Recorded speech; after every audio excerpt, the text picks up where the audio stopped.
What's up guys, welcome to Blake's Garage. So we are gonna do the rear suspension on the BMW E30. Just finished up the front over here, the front coilovers, so now we're heading on to the rear. The rear is pretty easy. I just went ahead and jacked up the car and took off the wheels. This is what consists of lowering the rear. You have the springs, which you also have the perches. The perches are adjustable for the ride height. You're actually gonna set this, lock it down with the spanner wrenches, and adjust it to the height that you would like. Now, you will notice that the shocks themselves have an adjustment here. This is not to lower the car. This is basically to have the proper piston travel in the shock for the appropriate height that you're at. So if you're running super low, you may need to shrink this down a little bit. That way you have more piston travel and you're not bottoming this out because the car is so low. You need to go ahead and remove the 19mm bolt that holds on the rear shock mount. Once you do that, to remove the old strut, all you have to do is just pull back this area right here where you have it in the trunk. There's your strut tower right there. It's two 13mm bolts right on the top of the strut mount. We got the old shock out of the car.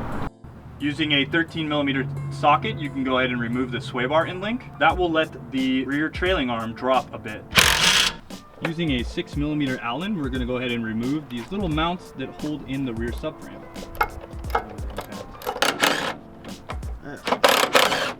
Now using a 22mm socket and a breaker bar, you can go ahead and remove the subframe bolts. You're just going to loosen these up so that the rear subframe can drop down about an inch.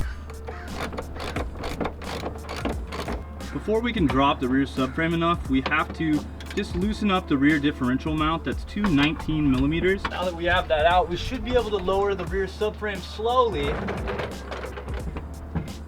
until those springs are loose enough to come out. Yeah.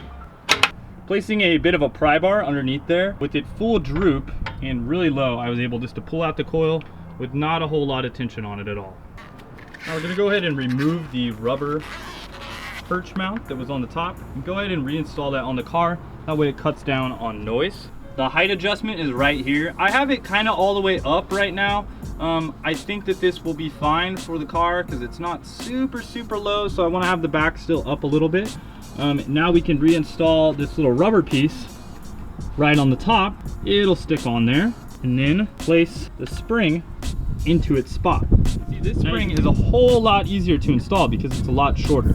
So now we can go ahead and do the other side. We're gonna go ahead and bolt down the subframe again. So we put the nut and the bracket back on. We're gonna tighten down these Allen screws. It's all bolted down. We gotta just reinstall that differential bolt up at the top, two 19mm on that side. Go ahead and install the end link bolt back on. Jack underneath the wheel.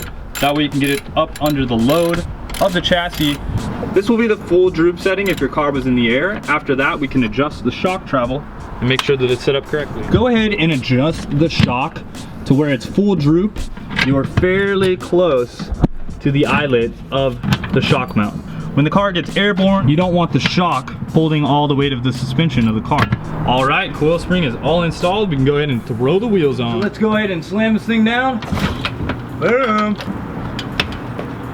Nice. Set your torque wrench to 210 foot-pounds and put a 36mm socket on the wheel hub. You can do this with the wheel off and someone applying the brakes. That way you get a proper torque reading. And go ahead and lock the nut in place by smashing it into the groove. Perfect.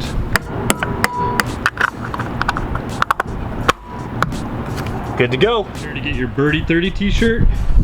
For that Berty 30, look at that thing, man. It looks great. Lowered down, it's pretty even.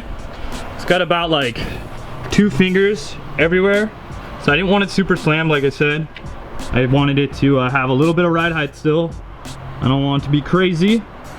But yeah, it's thing is looking freaking sweet. Really aggressive. Those tires are looking awesome. The outside, I mean, yeah, you could space these out a bit, but I'm not gonna put any sort of spacers on the car. But yeah, I mean, the fitment, I think the fitment's pretty damn good. You could actually run a little bit of a wider tire.